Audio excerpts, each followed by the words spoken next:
It was supposed to be a celebration. Sun blazing down on a Louisiana parking lot, banners flapping in the wind, kids lined up in matching t-shirts, ice cream melting too fast for anyone to care. There were fire trucks. That's what brought Eli out of his shell. 9 years old, nonverbal, diagnosed with autism at 3. But something about those giant red trucks he connected to them. The way other kids clung to superheroes, Eli clung to fire trucks. He carried a tiny model in his hand everywhere, even slept with it. So when his mother Rebecca heard the city was hosting a public safety fair, in Shreveport fire trucks demonstration sirens, and all she took the day off. First time in months, she wanted Eli to feel seen. And for a moment, he was, until he tried to get on the truck. He wasn't charging forward, wasn't climbing uninvited. He simply stepped forward when a firefighter opened the door and said something like, "Can I drive?" His words came out soft, stilted. That's when Captain Doug Renshaw turned and laughed. Not a chuckle. A sharp, dismissive laugh that cracked through the noise.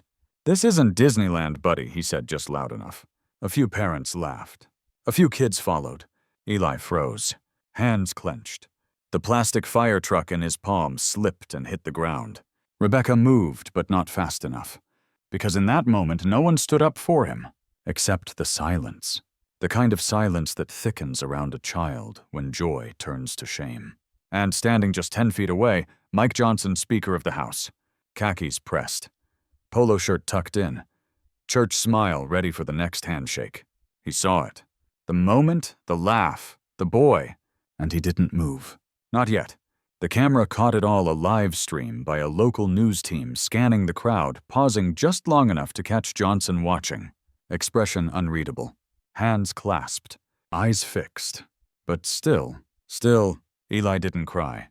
He simply bent down, picked up his toy, and stepped back. Rebecca put her arm around him, whispering something no microphone caught. Then they turned and walked away. No protest, no outrage, just retreat. That video went live within minutes. By nightfall, Twitter was ablaze. Speaker Johnson watches a disabled child get mocked and does nothing. So much for Christian values. It wasn't just left-wing accounts. Conservatives weighed in too. Parents, teachers, veterans. Because this wasn't about policy. This was about decency. One of the top leaders in the nation watching a child get publicly humiliated and doing nothing. Or so it seemed. That image burned into every headline by morning: the boy, the truck, the laugh, and the man who stood still. And let me tell you, I've watched it a dozen times. Every time I hit replay, I expect something different. A hand on the boy's shoulder. A word to the firefighter. A gesture of comfort. But no, just silence. And maybe that's what hurt the most. Because when the ones with power stay quiet, the whole world learns what not to say. What not to be. What not to protect. Rebecca Thompson hadn't taken a full day off in 8 months. Not since the surge, not since the layoffs at the hospital where she worked double shifts and third lunches that were really just granola bars in an elevator corner. She was a nurse, yes, but also a single mother, a bill negotiator, a sometime mechanic when her used Honda stuttered, and full-time interpreter for a child the world didn't know how to talk to. Eli was born quiet. That kind of silence that fills a room like steam, thick, heavy, and somehow gentle. He didn't cry much, didn't fuss. He just watched. By the time he was 2, Rebecca knew. The pediatrician confirmed it at 3. Autism spectrum, severe sensory sensitivity, nonverbal. But labels didn't scare her. What scared her was how fast people decided he didn't count. Preschool teachers spoke around him. Doctors asked her questions like he wasn't in the room. Strangers at the grocery store turned when he flapped his arms near the cereal aisle. Still she fought. She fought for speech therapy, for IEPs, for access to public spaces that weren't made for kids like Eli.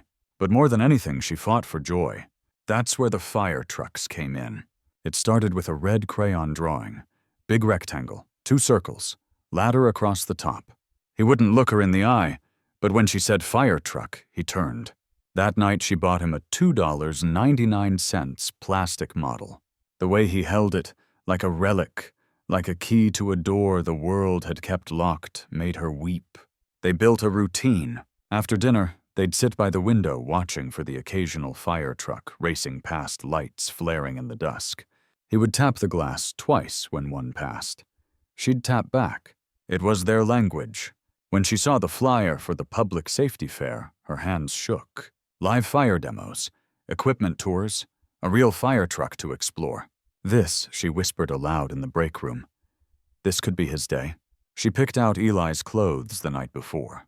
Red shirt, khaki shorts, clean sneakers. Braided his hair gently, he didn't like buzz cuts, and packed a small backpack with snacks, earphones, and of course the truck. They arrived early, waited patiently.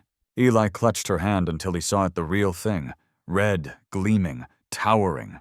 His body moved before his voice could. She followed him as he stepped forward, hopeful. That hope died fast. Doug Renshaw wasn't just a firefighter. He was the public face of the station, tall, loud, confident. He'd seen 100 kids fumble up to his truck, asking to honk the horn press buttons, take pictures. But he didn't see Eli. He saw a boy who didn't speak in full sentences, who didn't say please the way he expected, who held a toy like it was a weapon against silence. And he laughed. Rebecca wanted to scream, to tell him who Eli was, what he'd been through, how many times he'd practiced asking, "Can I drive?" in the mirror, not because he thought he could, but because he wanted to be brave. But she didn't, because in that moment she felt something crack inside her. Not just shame, exhaustion, that bone-deep weariness only single mothers know.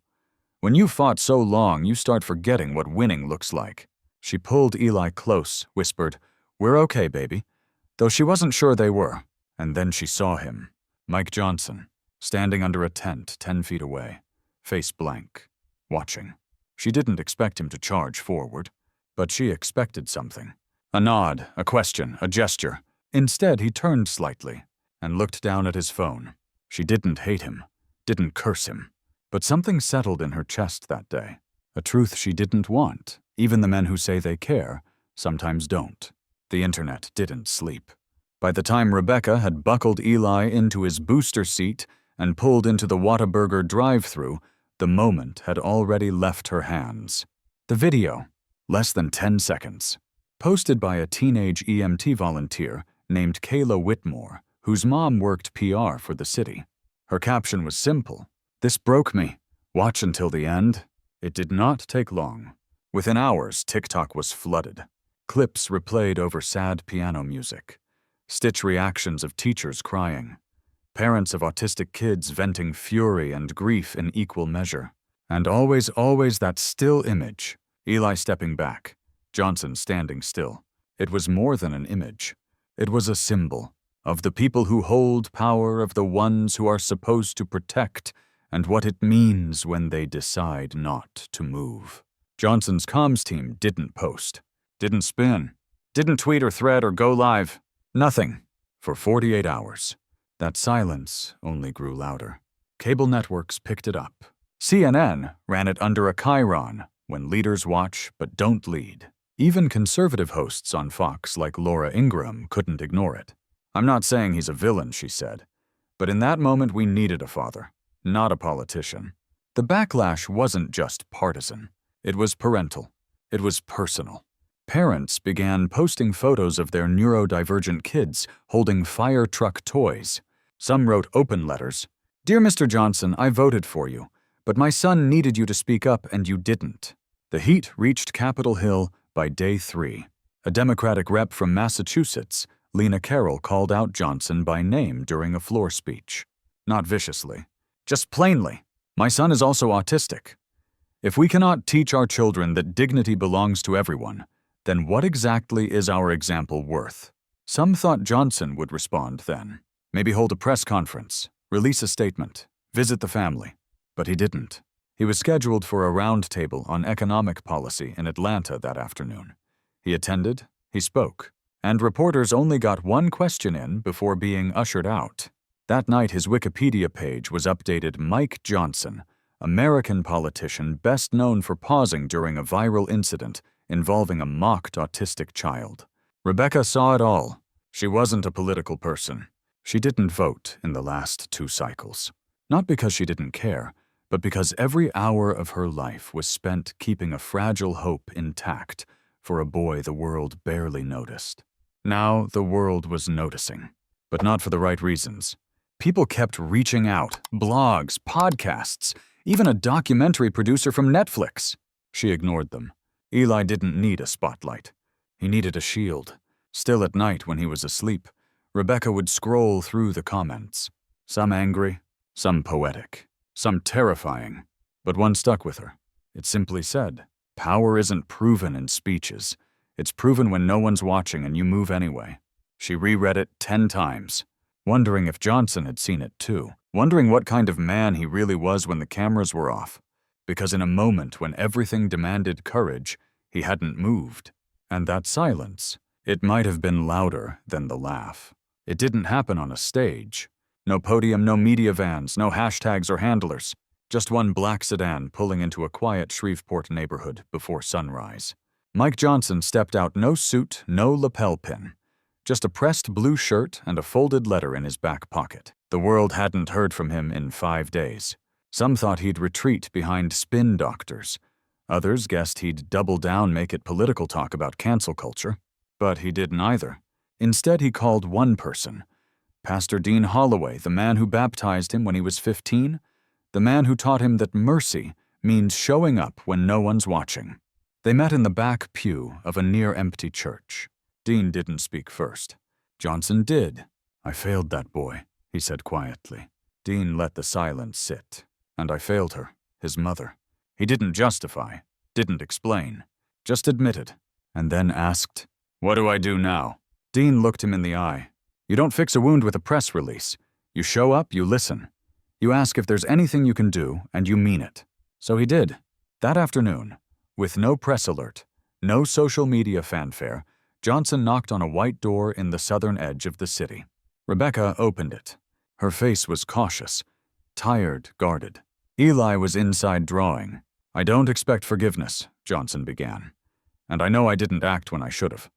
But if you'll let me, I'd like to listen." Rebecca stepped aside, not because she trusted him, but because something in his eyes, something unguarded, made her believe this wasn't a photo op. They sat at the kitchen table. No staff, no cameras, just 3 people. One apology, and a long silence. Then Johnson reached into his jacket pocket and unfolded a page. It was a letter, handwritten, to Eli. Simple words, no political phrasing. Just one man telling one boy, "I saw you. I hesitated. I won't make that mistake again." Rebecca read it after he left. She didn't cry, but her shoulders shook. That evening, Johnson drove across town to the fire station. He didn't ask for a meeting. He just showed up, asked to speak to Captain Doug Renshaw. The tension in that room was thick, but Johnson didn't raise his voice, didn't posture. "I'm not here to reprimand," he said. "I'm here to understand why you laughed and to ask you not to do it again." Renshaw didn't answer at first, just stared at the floor, then finally whispered, "I didn't know he was... You know, that's the point," Johnson said quietly. "You didn't ask." And then he left. Still no press, still no post. Just presence.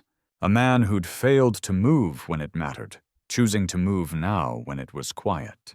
Because dignity isn't proven by defense, it's proven by return. 2 days later, Rebecca got a phone call. It wasn't from a reporter, not from a school official, not from a politician's aide.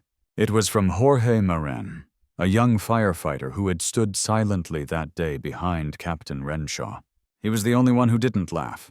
Now he wanted to make something right. "Miss Thompson," he said, "we've talked as a team, and we'd like to invite Eli back, this time on his terms." Rebecca hesitated, but Jorge was patient. He explained they'd cleared the schedule. No crowd, no fanfare, just Eli the station and one very important ceremony. That Saturday morning they arrived. Eli wore his red shirt again, the same one he'd worn the first time. Rebecca nearly couldn't zip it, he'd grown since. As they pulled up, the garage door of the fire station lifted slowly. Inside, the truck gleamed. Polished, lights off. And standing beside it, Mike Johnson. Next to him, Jorge, and a small podium. They'd brought one other person. Mayor Lillian Wren, a retired Army colonel turned civic bulldozer. Tough, sharp, no nonsense. But today she wore a soft smile. She leaned toward Eli. "Sir," she said with mock gravity, "Shreveport's in need of a new fire chief. We heard there's a young man with a red truck in his heart." "That you?" Eli didn't answer. He just blinked, then looked to his mom. Rebecca nodded. He stepped forward. Then Jorge knelt and handed him a small, polished box. Inside a silver key, engraved Chief Eli Shreveport Fire Station, #3. Johnson knelt too, and for the first time he didn't speak like a politician. He spoke like a dad. "I didn't step up when I should have, Eli. But today I'm stepping aside. You lead the tour." Eli turned the key over in his hand, then slowly smiled. One of those rare, toothy, lopsided smiles that burns itself into memory. Jorge opened the cab door. Eli climbed in. Tiny hands gripped the steering wheel. Someone no one remembers who hit the siren. It let out one short, glorious burst, and Eli didn't flinch. He raised his hand and saluted. The small crowd clapped. Rebecca cried. And Mike Johnson, he stayed still this time too. But not because he was frozen, because he was present, because this wasn't about him anymore. It was about a boy, a truck, and a second chance. The video wasn't supposed to go viral. It was just a clip. A short, shaky phone recording from a volunteer named Tamika Rhodes, who worked cleanup for the city and happened to be wiping down a bench across the street. She filmed the moment Eli climbed into the cab. The key in his hand, the siren's brief call. The way Mike Johnson stepped back, hands clasped, head lowered. She posted it with 6 words. "This is how you fix it." She didn't expect much. But by morning, her post had 2.1 million views. By noon, it was 10. Comment sections were different this time. Not rage, not shame, but something older, something quieter. One woman wrote, "I'm sobbing. My son is nonverbal. Never thought I'd see someone in power give space like that." Another, "You don't need a podium to lead. Sometimes you just need to kneel beside a kid." It wasn't just words. Teachers started sharing it in staff meetings. Police chiefs in small towns emailed it to their teams. One fire department in Ohio recreated the ceremony honoring a child with Down syndrome as honorary chief. They tagged it #Chief Ellie. Rebecca got mail, stacks of it, from parents, educators, firefighters, even a retired Marine who said he'd never cried in uniform, but this broke something open. But what struck her most were the letters from kids. One read, "Dear Eli, I'm scared to talk at school, but when I saw you, I wasn't scared anymore." The video hit the news cycle again. Only this time, the headline wasn't about failure. It was about a return. NBC Mike Johnson steps back. Lets boy lead after viral misstep. The View. Redemption in a red truck. Why it mattered. Even Jon Stewart covered it sarcastic as ever, but honest underneath.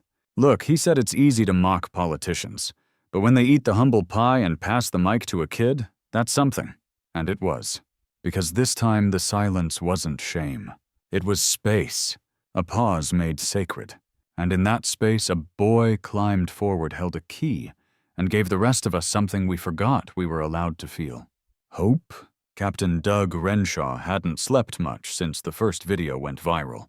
At first, he denied it was a big deal. "I was just joking," he told his crew. The kid didn't even cry. He added over beers at the VFW. But deep down, the truth clanged like a loose wrench in his chest. Because he remembered. He remembered the look. Not just the boys, but the mothers. It wasn't outrage. It was deeper than that. It was disappointment, the kind that doesn't yell because it's too tired from all the times it already did. Still, he didn't apologize. Not right away. Then came the second video. Eli on the truck. The silver key. The smile. Johnson stepping back, letting the moment belong to the boy. Doug watched it in his office door shut, hands balled. It hit him in the gut. And not because of the cameras. Because of Jorge. That rookie, quiet, respectful, barely 3 years in. He was the one helping Eli up the steps, adjusting the seatbelt, kneeling beside him like it was a ceremony. Doug used to be that guy. Back when he still believed this job was about more than call-outs and quotas. He stayed late that night. Sat in the empty garage, lights dimmed. Then he opened his locker and pulled out a photo. His daughter Molly, age 5, long since grown, now estranged. They hadn't spoken in almost a year, After the divorce, after the shouting, after he said things no parent should say to a child who just wanted to be seen. She'd written him once, "You only know how to lead when people salute." He kept the letter folded behind his badge. And now looking at Eli, how he lit up not from authority but from acknowledgement, Doug felt something crack. So the next morning he wrote a letter. Not typed, not emailed. Handwritten. To Rebecca. He started and restarted 3 times. Eventually he just wrote, "I failed twice that day, once as a man, once as a father. I saw a boy asking for dignity and gave him mockery. I can't undo it. But I want you to know it changed me." He signed it with remorse. Captain Doug Renshaw. He didn't post it. Didn't tell his crew. He left it at her doorstep with a red plastic fire truck inside, like the one Eli dropped. He stepped down from public duties the following week, requested reassignment to training cadets. He told his chief, "I want to teach them how not to become me." The chief didn't argue. Word got out. Some saw it as weakness. Others called it honor. Doug didn't care. What mattered was that somewhere in Shreveport, a boy with wide eyes and a silver key was reimagining what leadership looked like. And maybe, just maybe, he was too. There wasn't a parade scheduled. But by noon, people lined the sidewalk. Moms pushing strollers, retirees in lawn chairs, kids waving hand-drawn signs. One read, "Eli for mayor." Word had spread like lightning through the town. Honorary Fire Chief Eli Thompson to lead his first fire truck tour. It wasn't official, but it was sacred. The department had stitched a special uniform.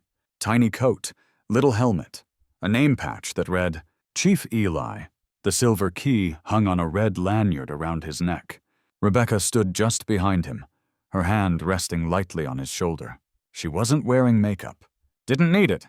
The joy on her face outshone everything else. Jorge stood beside Eli, meek in hand, giving quiet instructions. No rush, no pressure, just presence. Mike Johnson stood 20 feet back under a white pop-up tent. No cameras pointed at him. He liked it that way. This wasn't his moment. It never had been. The ceremony was short. The mayor offered a proclamation, declared the 3rd Saturday of June as Eli Thompson Day in Shreveport. Johnson didn't speak. He clapped. Then he turned to his wife, Kelly, and whispered, "That boy's going to outlead all of us." She smiled. "You say that like it's a bad thing." And then came the drive. Eli climbed into the front seat of engine #3. The crowd cheered, not loud, not chaotic, just full of warmth. Like the city was exhaling something heavy it didn't know it had been carrying. As the truck pulled forward, kids ran beside it, holding up their own toy fire engines. Parents lifted toddlers onto their shoulders. One woman sobbed openly, whispering, "He did it. He really did it." It wasn't just about a ride. It was about a boy who wasn't supposed to belong, who wasn't supposed to lead, who was told no and handed silence, but somehow found a yes loud enough to move the whole street. Eli didn't wave. Didn't need to. He just smiled, focused, steady, like he knew. This was bigger than a moment. It was a start. And later, after the engine came to a full stop, and the applause faded into footsteps, he turned to Jorge, held out the silver key, and whispered his first full sentence of the day. "Can I give it to the next kid?" Jorge knelt. "Chief," he said, eyes misting, "you just wrote the handbook." And somewhere in the crowd, a young girl named Tiana, age 6, hiding behind her dad's leg, clutched a model ambulance to her chest and smiled, because now she saw a place for herself. Not because someone opened a door, but because a boy who looked like her with silence like hers had driven through it first. Dear younger me, you're sitting in the hospital cafeteria, still in scrubs, your sandwich untouched. You're 29, exhausted, and tomorrow you'll hear the words autism spectrum for the first time. You'll pretend you understand. You'll nod politely, clutching the paperwork, while a pediatrician half your age explains your son's future like he's already lost it. But here's what I need you to know. He is not lost. You're going to cry that night. Not the loud kind, the shaking, quiet kind. In the dark when Eli's finally asleep and the house is too silent to distract you. You'll question if you're strong enough. You'll feel guilty for grieving something you can't even name. You'll sit in IEP meetings with clipboards around the table, all eyes pretending not to pity you. And some nights you'll wonder if he even knows you're his mother. He does. You'll memorize every tick, every rhythm in his silence. You'll learn that when he flaps his hands 3 times, he's overwhelmed. When he taps twice, he's calm. When he holds the red fire truck tighter than usual, he's trying to feel in control. That fire truck, don't throw it out. Even when the paint chips and the wheels snap off. Because one day it'll be more than a toy. It'll be a symbol, a key, and not just for him, for a city, for you. You'll get tired, so tired. You'll work shifts with no sleep. You'll skip meals so he can have a sensory-friendly snack you can't afford. You'll lose friends who don't understand why you cancel plans, why you can't just get a sitter. You'll want to scream when strangers ask, "Have you tried discipline, or worse, do you think he'll grow out of it?" You won't scream, but your silence will be volcanic. Still hold on, because one day there will be a boy with a key, your boy, standing in a fire truck, a silver key around his neck. And the people who once ignored him, mocked him, misunderstood him, they'll cheer, and you will weep. Not because it fixed everything, but because for once he was not the one made small. He was seen. Not pitied, not tolerated, seen. You'll look at that crowd, mothers, fathers, strangers, and realize something strange. They didn't come for a politician. They didn't come for a spectacle. They came for a boy who never asked for attention, only space. Younger me. You're going to feel like a failure some days. Like you're not doing enough, saying enough, advocating enough. But listen to me. You are enough. Because every time you stayed up learning new routines, every time you translated his silence into something the world could understand, every time you stepped into a room where you weren't welcomed and stayed anyway, you built the bridge. You lit the path. You handed him the key. He'll take it from here. With love, Rebecca. They didn't plan for him to speak. The event was a small fundraiser, modest turnout, folding chairs, lukewarm coffee, and paper cups. A Sunday evening at First Baptist of Bossier. The church where Mike Johnson had once taught youth Bible study before politics rearranged his hours. He was supposed to offer a prayer, maybe introduce the next speaker. Instead, he stood at the lectern longer than expected, quiet. His wife, Kelly, watched from the second row. She knew that stillness, how it meant he was about to say something from the marrow, not the memo. Johnson cleared his throat. "I wasn't going to speak tonight," he began, voice low. "But something's been working on me. A moment of failure, and what came after it." No one interrupted. "I want to talk about what leadership means." He paused. "Not the Washington kind. Not the kind with titles or security details. I mean the kind you see when no one's writing headlines." He looked out over the room. Leadership isn't always about stepping forward. Sometimes it's about stepping back. He let that hang. 2 weeks ago, I stood still when I should have moved. I saw a boy, nonverbal autistic, brave beyond measure, ask for something small, a seat in a truck. And he was mocked. His voice tightened. I did nothing. A hush fell deeper over the room. But then he led. Johnson's gaze dropped to his hands. Not with words, not with demands, just by showing up, by showing grace in a place that hadn't offered it to him. He looked up. We gave him a key. But he gave us something bigger. A question. He moved from behind the lectern. Who gets to lead? He walked slowly down the aisle. Is it the loudest voice? The strongest handshake? The best soundbite? He shook his head. No. He stopped beside the front row. It's the one who creates room, who remembers dignity when others forget it. He gestured to the back of the room where a framed photo of Eli in his tiny uniform now sat on an easel donated by a community member who'd printed it from the viral video. That boy didn't ask for power, but he showed us all how to use it. Johnson returned to the lectern. I won't pretend that makes me proud, but it does make me better. He closed his notes. Scripture says, "The least among you shall be the greatest." I never understood that fully, until I watched a child restore more faith in one afternoon than I had in 20 years of public service. He let the silence rest. Then he looked up, let him lead, and stepped down. No applause, just a standing room full of people who knew they'd just heard the truth. So now you know the story.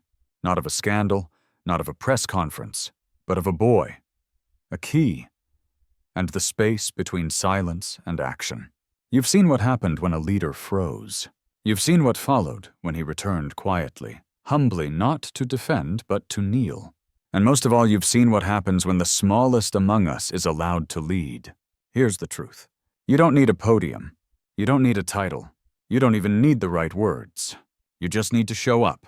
In the grocery aisle, when a kid is flapping his arms and strangers stare.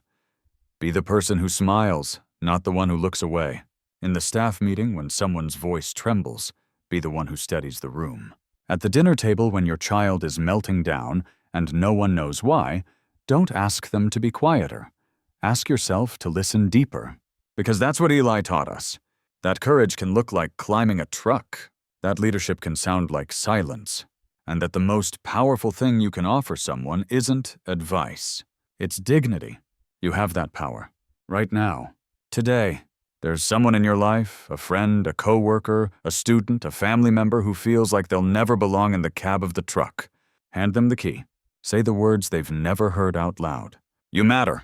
I see you. There's nothing wrong with how you move through this world. Then step back. Let them drive. And if you're the one waiting, if you're the one who's always been passed over, misunderstood, or silenced, this is your moment. You don't need permission. You never did. You're holding the key. Use it.